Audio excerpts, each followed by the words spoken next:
السلام علیکم ورحمۃ اللہ وبرکاتہ۔ اللہم صلی علی سیدنا محمد وعلی آل سیدنا محمد بعدد ما فی جمیع القرآن حرفا حرفا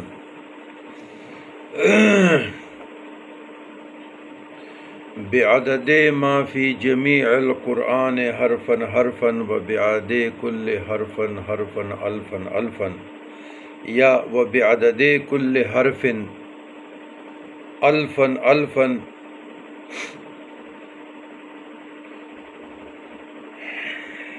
عزیزان گرامی، حاجات، مشکلات، تنگ دستی، مفلسی، فیوزات، برکات، مقدمات، نکاح، شادی، قرب الہی کے لیے، قرب مصطفیٰ صلی اللہ علیہ وسلم کے لیے، تمام نیک حاجات کے لیے ایک عمل بزرگان دین کے مجربات سے بتا رہا ہوں۔ میں اس میں تو نہیں پڑھنا چاہتا کہ یہ دعا جو میں بتانے جا رہا ہوں یہ قرآن میں آئی ہے یا مسنون اعمال میں سے حدیث میں ہے۔ نہ تو قرآنی دعا ہے اور نہ مسنون اعمال ہے، البتہ بزرگان دین کے، اولیاء کرام کے، صوفیاء کرام کے مجربات میں سے ہیں، اور ہم بھی سالوں سے پڑھ رہے ہیں، لیکن اس میں اسماء حسنی ہے۔ کوئی ایسی چیز نہیں ہے جو شریعت کی مخالف ہو، بزرگان دین نے بھی پڑھا ہے۔ تو اس میں کلمہ طیب ہے اور اس کے ساتھ اسماء حسنی، تو یہ اللہ تعالیٰ کے رحمت کا خزینہ ہے۔ اور اگر یوں کہوں کہ اللہ تعالیٰ کی کسی برگزیدہ انسان نے ہر جملے میں اللہ کی ذات اور صفات کی تعریف کو بڑے خوبصورت انداز سے سجایا ہے اور جمع کیا ہے، کیونکہ اللہ تعالیٰ کے ناموں کے بے پناہ اسرار اور اثرات ہے، اور یہ دعا رحمتوں کے حصول کے لیے جو عرش سے نازل ہوتی بہت ہی مؤثر ہے۔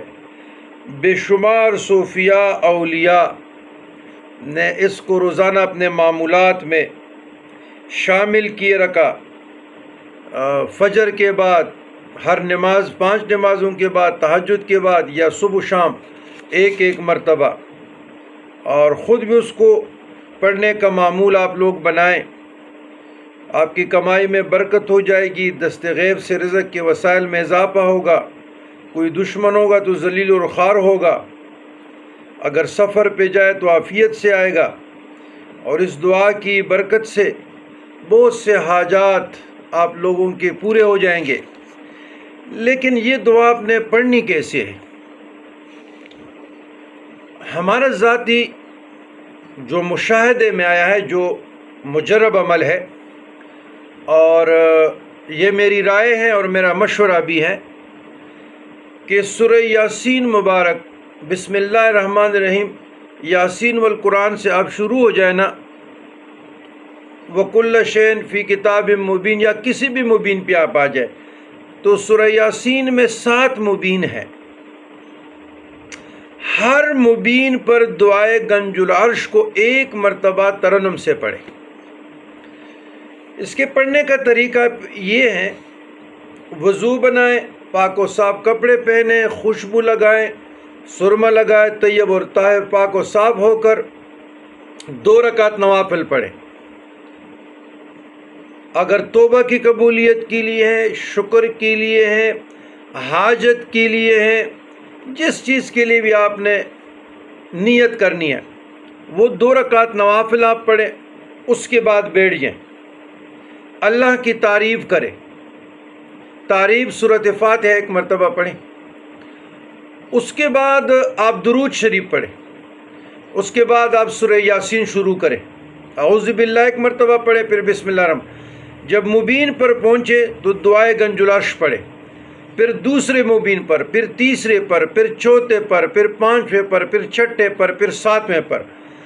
پھر جب آپ ادھر آ جائیں انما امرہ اذا اراد شیئا ان یقول لہ کن فیکون فسبحان الذی بیدہ ملکوت کل شیء والیہ ترجعون، جب ادھر آ جائیں تو آپ فوراً سجدے میں گریں۔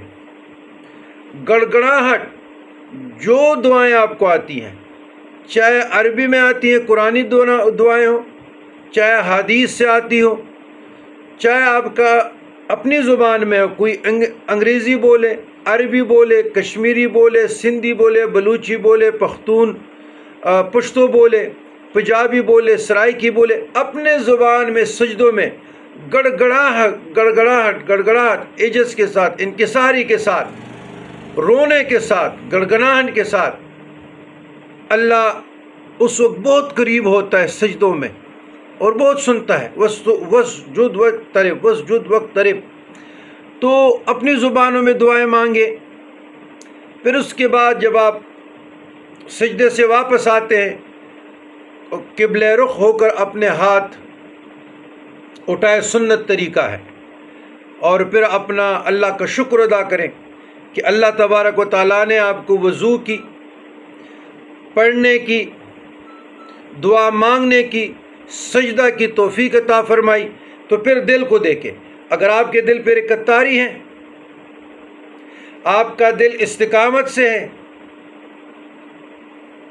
جمع ہوا ہے، یعنی مستقیم ہے، اس میں کوئی ترتراہٹ نہیں ہے، گھبراہٹ نہیں ہے، خوف نہیں ہے، تو آپ سمجھ جائے کہ آپ کی دعا قبول ہو گئی۔ دعا کی قبولیت کی نشانی سیکنڈوں میں پتہ چلتا ہے، سیکنڈوں میں۔ دعا ادب، عجز، انکساری، اللہ کی درگاہ میں یقین کامل کا نام ہے۔ پکارنے کے ساتھ یقین کامل کا نام ہے، امید کا نام نہیں۔ ایک لمحے کے لیے اپنے تصور کو بلند کریں، فراخ کریں۔ اگر کوئی کعبۃ اللہ شریف گیا ہے تو کعبۃ اللہ کو سامنے رکھ کر حجر اسود کو، حتیم کو، اور دعائیں مانگے، اپنے تصور پہ فوکس کرے تاکہ آپ کا تصور پختہ ہو۔ اس طریقے سے بارگاہ رسالت صلی اللہ علیہ وسلم میں معاجے شریف کے سامنے تصور میں جائیں، صلاۃ و سلام پڑھیں۔ یہ جو تشہد ہے نا جی، السلام علیکہ ایھا النبی ورحمۃ اللہ وبرکاتہ، یہاں معاجے شریف کا تصور لانا، حضور علیہ الصلوۃ والسلام کی بارگاہ میں سلام پیش کرنا واجب ہے۔